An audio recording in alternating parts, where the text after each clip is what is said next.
ന്യൂസിലൻഡിന്റെ youngest M P ആരാണെന്ന് ചോദിച്ചു കഴിഞ്ഞാൽ അത് ഒട്ടുമിക്ക പേർക്കും അറിയാം, അത് ഹനാ റാവതി ആണെന്ന്. എന്തുകൊണ്ടാണ് ഹനാ റാവതി എന്ന പേരിന് ഇത്രയധികം പ്രശസ്തി ഉണ്ടായത്?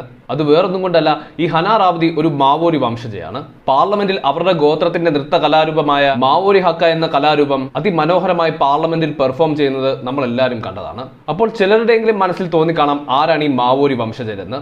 നമ്മൾ ഇന്ന് ഈ വീഡിയോയിൽ സംസാരിക്കാൻ പോകുന്നത് മാവോരി ജനതയെ കുറിച്ചിട്ടാണ്. പോളിനേഷ്യൻ തദ്ദേശീയ ഗോത്രങ്ങൾ എന്നറിയപ്പെടുന്ന ന്യൂസിലാൻഡിലെ ജനവിഭാഗമായ മാവോരികൾ. സോ വീഡിയോ മുഴുവനായി കാണുക, അറിവ് നേടാനായി അഭിനിവേശത്തോടെ വരിക.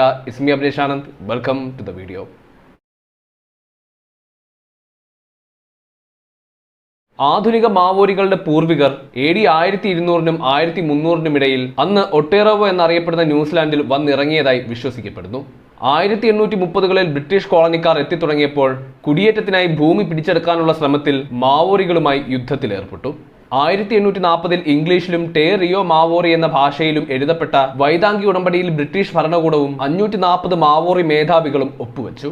അനിയന്ത്രിതരായ ബ്രിട്ടീഷുകാർ മാവോറി പ്രജകളെ നിയന്ത്രിക്കുമ്പോൾ മാവോറി താൽപര്യങ്ങളും പരമാധികാരവും ഭൂമിയും സംരക്ഷിക്കുന്നതിനു വേണ്ടിയായിരുന്നു ഈ ഒരു ഉടമ്പടി.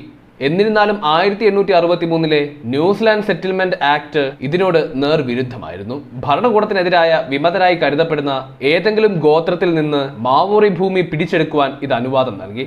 ഇക്കാരണത്താൽ വടക്കൻ ദക്ഷിണ ദ്വീപുകളിൽ വൻതോതിൽ ഭൂമി പിടിച്ചെടുക്കലുണ്ടായി. അടിസ്ഥാനപരമായി ഒരിക്കലും ഉയരങ്ങൾ എത്തിപ്പിടിക്കുവാൻ കഴിയാത്ത മാവോറികൾക്ക് ആനുകൂല്യങ്ങൾ നൽകുന്നതിന് പകരം ദക്ഷിണ ദ്വീപ് മുഴുവൻ ഭരണകൂടം പിടിച്ചെടുത്തു. ചരിത്രപരമായ തെറ്റുകൾ പരിഹരിക്കാൻ 1975-ൽ മാവോറി ഗോത്രങ്ങളെ സഹായിക്കുന്നതിനായി വൈതാംഗി ട്രൈബ്യൂണൽ സ്ഥാപിതമായി. അന്നു മുതൽ ചില ഭൂ ഇടപാടുകളെക്കുറിച്ചുള്ള ചർച്ചകളും നടക്കുകയുണ്ടായി. തേ പതി മാവോറി എന്ന മാവോറി പാർട്ടി ഉൾപ്പെടെ നിരവധി രാഷ്ട്രീയ പാർട്ടികൾ മോഷ്ടിച്ച എല്ലാ മാവോറി ഭൂമിയും തിരികെ കൊണ്ടുവരാനുള്ള ശ്രമങ്ങളും നടത്തി. ന്യൂസിലാൻഡിന് 3 ഔദ്യോഗിക ഭാഷകളുണ്ട്. ഇംഗ്ലീഷ്, ന്യൂസിലാൻഡ് സൈൻ ലാംഗ്വേജ്, ടേ റിയോ മാവോറി എന്നിവയാണവ. ഇതിൽ ടേ റിയോ മാവോറി ന്യൂസിലാൻഡിന്റെ ഔദ്യോഗിക ഭാഷയായി മാറിയത് 1987-ലാണ്. 2023 മുതൽ എല്ലാ റോഡ് സൈനുകളും ബൈലിംഗ്വൽ ആക്കുവാനുള്ള ശ്രമങ്ങളും നടത്തി വരുന്നുണ്ട്. എല്ലാ വർഷവും സെപ്റ്റംബറിലെ 3-ാമത്തെ ആഴ്ച രാജ്യം മാവോറി ഭാഷാ വാരമായി ആചരിക്കുന്നുണ്ട്. 1975-ൽ ആരംഭിച്ച ഈ പാരമ്പര്യം തേ റിയോ മാവോറിയുടെ പുനരുജ്ജീവനവും സ്വീകാര്യതയും പ്രോത്സാഹിപ്പിക്കുന്നതിൽ ശ്രദ്ധ കേന്ദ്രീകരിച്ചു പോന്നു. നിലവിൽ ന്യൂസിലാൻഡിൽ ഭാഷ പഠിപ്പിക്കുന്ന നിരവധി സ്കൂളുകളും ഈ ഒരു ഭാഷയും ഉൾക്കൊള്ളുന്നുണ്ട്. കൂടാതെ ദേശീയ TV റേഡിയോ സ്റ്റേഷനുകളും പൂർണ്ണമായും ടേ റിയോ മാവോറിയയിൽ സംപ്രേഷണവും നടത്തുന്നുണ്ട്.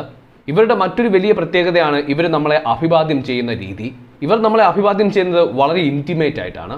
അതായത് ഇവരുടെ ഈ ഒരു കൾച്ചർ അറിയപ്പെടുന്നത് ഹോങ്കി എന്നാണ്. മൂക്കുകളും അതുപോലെ തന്നെ നെറ്റികളും പരസ്പരം മുട്ടിച്ചുകൊണ്ടാണ് ഇവർ അഭിവാദ്യം ചെയ്യുന്നത്. ഈ ഒരു രീതിയിലൂടെ അവർ ഉദ്ദേശിക്കുന്നത് പരസ്പരം ജീവന്റെ ശ്വാസം നൽകി ആത്മാക്കളെ ഒന്നിപ്പിക്കുക എന്നതാണ്. അതുപോലെ തന്നെ ഇവരുടെ ഭക്ഷണ രീതിയും വളരെ വ്യത്യസ്തമാണ്. മണ്ണിനടിയിൽ പാകം ചെയ്യുന്ന ഇവരുടെ പരമ്പരാഗത ഭക്ഷണത്തെ വിളിക്കുന്നത് ഹാങ്കി എന്നാണ്.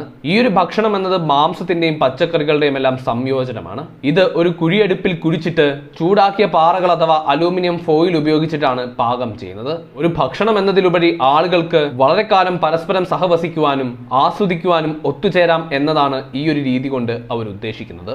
പിന്നെ ഇവരുടെ ഏറ്റവും വലിയ പ്രത്യേകത എന്ന് പറയുന്നത് ഇവരുടെ സംസ്കാരത്തിന്റെ തന്നെ ഭാഗമായി തീർന്ന ശരീരത്തിൽ ടാറ്റു പതിപ്പിക്കുന്ന കലാവിരുതാണ്. ഒരു വ്യക്തിയുടെ കുടുംബചരിത്രം, സാമൂഹിക നില, ബന്ധം എന്നിവ തിരിച്ചറിയുന്നതിനായി ആശയവിനിമയ ചിഹ്നങ്ങളായിട്ടാണ് ഈ ടാറ്റുകൾ അവർ ഉപയോഗിക്കുന്നത്. ഒന്നുകിൽ സ്രാവിന്റെ പല്ലുകൾ ഉപയോഗിച്ച് അല്ലെങ്കിൽ ഉളി ബ്ലേഡുകളും ഒരു മാലറ്റും ഉപയോഗിച്ച് ഇവർ തങ്ങളുടെ ചർമ്മത്തിൽ ടാറ്റുകൾ പതിപ്പിക്കുന്നു. ഈ ഒരു പരമ്പരാഗത ടാറ്റു നിർമ്മാണ പ്രക്രിയയെ ടാ മോക്കോ എന്നാണ് വിളിക്കുന്നത്. കല, സംഗീതം, നൃത്തം, കഥ പറച്ചിൽ എന്നിവ മാവോറി സംസ്കാരത്തിന്റെ പ്രധാന വശങ്ങളാണ്. അതിൽ ഏറ്റവും പ്രധാനപ്പെട്ട ചില കലാ പാരമ്പര്യങ്ങളാണ് വകൈറോ അഥവാ കൊത്തുപണി, രരംഗ അഥവാ നെയ്ത്ത്, ടാമോക്കോ അഥവാ പച്ചകുത്തൽ. ഹനാ റാവതി പ്രശസ്തി നേടാൻ ഏറ്റവും പ്രധാനപ്പെട്ട കാരണം അവർ പാർലമെന്റിൽ അവതരിപ്പിച്ച ഹക്ക എന്ന നൃത്ത കലാരൂപമാണെന്ന് നമ്മൾ ആദ്യമേ പറഞ്ഞു. എന്താണ് ഈ ഹക്ക എന്ന് നമുക്ക് നോക്കാം. യുദ്ധകാലത്തും സമാധാന സമയത്തും ചെയ്യാവുന്ന നൃത്തത്തിന്റെ മൊത്തത്തിലുള്ള ശൈലിയുടെ പേരാണ് ഹക്ക. മന്ത്രം, ചവിട്ടൽ, മുഖവും ശരീരവും പ്രകടിപ്പിക്കുന്ന ആംഗ്യങ്ങൾ എന്നിവ ഉൾക്കൊള്ളുന്ന ഒരു ഗ്രൂപ്പാണ് ഇത് അവതരിപ്പിക്കുന്നത്. ചലനാത്മകമായി ഗാനങ്ങളിലൂടെ കഥ പറയുക എന്നതാണ് ഈ ഒരു നൃത്ത കലാരൂപത്തിന്റെ സവിശേഷത.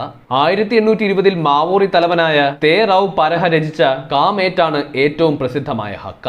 കറുത്ത വർഗ്ഗക്കാർ ഏറ്റവും സാധാരണയായി അവതരിപ്പിച്ചു കാണുന്ന ഹക്കയും ഇത് തന്നെയാണ്. ഒരുപാട് അധിനിവേശങ്ങളും അടിച്ചമർത്തലുകളും നേരിടേണ്ടി വന്ന ജനവിഭാഗമാണ് മാവോരികൾ. എന്നാൽ 1960കളിൽ നടന്ന മാവോരി പ്രൊട്ടസ്റ്റ് മൂവ്മെന്റിലൂടെ മാവോരികളുടെ പരമ്പരാഗത സംസ്കാരം കരുത്തുറ്റ വളർച്ച കൈവരിക്കുകയുണ്ടായി. ഇന്നവർ യൂറോപ്യൻ ന്യൂസിലൻഡേഴ്സ് അഥവാ പക്കേഹ ജനസമൂഹം കഴിഞ്ഞാൽ ന്യൂസിലൻഡിലെ രണ്ടാമത്തെ വലിയ എത്നിക് ഗ്രൂപ്പാണ്. കണക്കുകൾ പ്രകാരം നിലവിലുള്ള ജനസംഖ്യയുടെ ഏതാണ്ട് 15-16% വരും. ഇന്നവർ സമൂഹത്തിന്റെ പല മുൻനിര മേഖലകളിലും തങ്ങളുടെ സാന്നിധ്യം അറിയിച്ചുകൊണ്ടേയിരിക്കുകയാണ്. മാവോരികളെ കുറിച്ചിട്ടാണ് നമ്മൾ ഇന്ന് സംസാരിച്ചത്. മറ്റൊരു വീഡിയോയിൽ മറ്റൊരു ടോപ്പിക്കുമായി വീണ്ടും കാണുന്നത് വരെ